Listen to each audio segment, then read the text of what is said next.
আমি চিত্রশিল্পী, লেখক, শিশু সাহিত্যিক এবং কবি সাইফুল্লাহ নবী। আমার বাড়ি বরিশাল জেলার মেহেন্দিগঞ্জ উপজেলার চরহগলা গ্রামে, একটা অজপাড়াগাঁয়ের গ্রাম। ওখানে আমি বসবাস করি। ওখানে বসে আমি কবিতা লিখি আর ছবি আঁকি। আপনারা জানেন নিশ্চয়ই যে গত 2021 সালে পরিমণি একটা মাদক মামলায় পড়েছিল।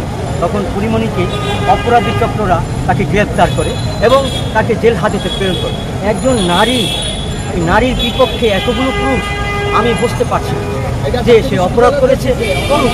তারপর যে মিডিয়ায় তাকে নিয়ে যে তোলপাড় শুরু হয়েছে এবং লেখালেখি শুরু হয়েছে, সেটা কিন্তু আমি দেখেছি, পত্রপত্রিকা আমি পড়েছি।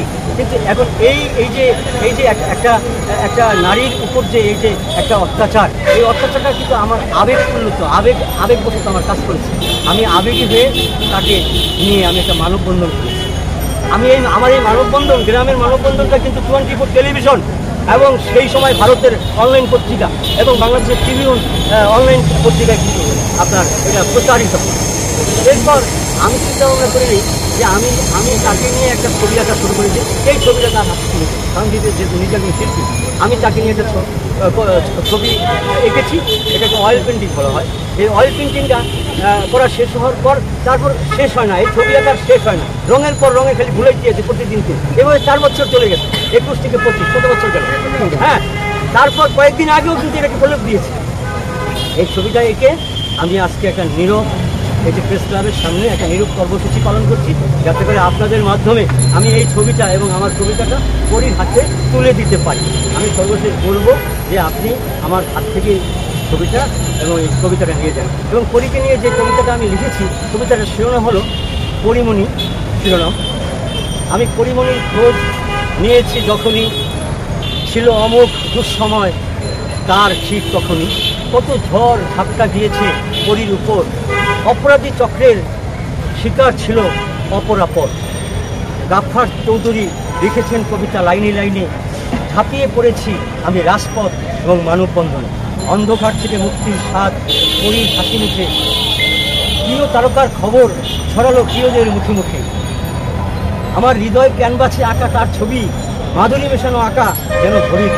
অসম্ভব, কেন এটা অসম্ভব? যেহেতু আমি আগেই বলেছি যে বাবা মেয়েকে যেমন ভালোবাসে, ঠিক পরীকে আমি তেমন ভালোবাসি। তারা বলবেনই, আমি জানি, কারণ পৃথিবীতে অনেকের ছবি তো আমি আঁকি, রাজনৈতিক নেতাদের ছবি আঁকি এবং আমি ল্যান্ডস্কেপ আঁকি। আমি যেটা পাই আমার ভালো লাগে। শিল্পীরও কিন্তু একটা ভালো লাগার ব্যাপার আছে। এই যে শিল্পীরা যে ছবি আঁকে, তার ভালো লাগা থেকে কিন্তু ছবি আঁকে, নাহলে কিন্তু তুলি চলে না। এবং আমার ভালো লাগেছে বিদায় কিন্তু আমার চুলির আঁচড়ে এই মাধুরী মেশানো রঙে কিন্তু আমি ছবি আঁকতে চাই। আমি একা, সে কি আমার ছবি গ্রহণ করবে? আমি কি তার গেট পেরিয়ে যেতে পারবো? তার অপেক্ষায় থাকতে পারবো? কদিন পর ঢাকা সাইডে আসে তার লোকে দেখা করবো? কার ফোন করবো? কার সাথে আমার যোগাযোগ হবে? আপনি আমাকে যোগাযোগ করিয়ে দিবেন। প্রত্যেক বন্ধুদের কাছে বলেছি তো, তারা তো কেউ বললো না আমাকে পরিমণির সাথে দেখা করিয়ে। আজকে নীরব কর্মসূচি করছি, দেখি আপনাদের মাধ্যমে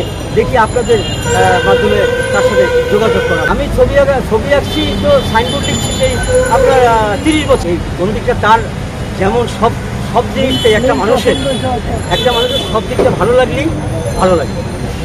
তার দোষ কিছু থাকতে পারে, তার শত্রু থাকতে পারে, তারা দোষ করছে। আমি তো তার কোনো ছবি দেখিনি। আমি সমস্ত ফেসবুকে স্টিল এবং স্ক্রিপ্টগুলি দেখি। না, এটা তার ব্যক্তিগত ব্যাপার। এবার আমি সেটা তার ব্যাপার এবং সেটা জনগণ জানে সে কী করেছে না করছে। কিন্তু যেটা আমি বলতে চাই না, কারণ আমি যাকে ভালোবাসি তার কথা ছেলেগুলোকে আমি ভালোবাসি এবং তাকেও। আমার পরিমণির ছবি নিয়ে আজকে আমি আসছি, আর ছবি আঁকছি দেখি যে ড্রয়ে তো বিভিন্ন নেতাদের ছবি থাকে, বিভিন্ন লোকের ছবি থাকে।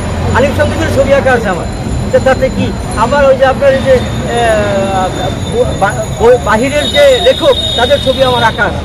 অতএব তারা দেখলেও বা কি না দেখলো, শিল্পী ইচ্ছা করলে আপনার নগ্ন ছবি হয়ে যেতে পারে, এরকম কিছু বলে। আমি জানি সে দত্তক সন্তান নিয়েছে, এটা ভালো হয়েছে, কারণ রাজকে ছেড়ে দেওয়ার পর সে দত্তক নিয়েছে একটা ছেলে এবং একটা কন্যা সন্তান, দুজনকে নিয়ে উদযাপন করে। কবিতাটা পরিমণির সাথে দেখা করলে গল্প করবো, তারপর তার কাছে ছবিটা তুলে দেবো, আমি বিদায় নেবো। তাই তো আমি খুশি। ধন্যবাদ।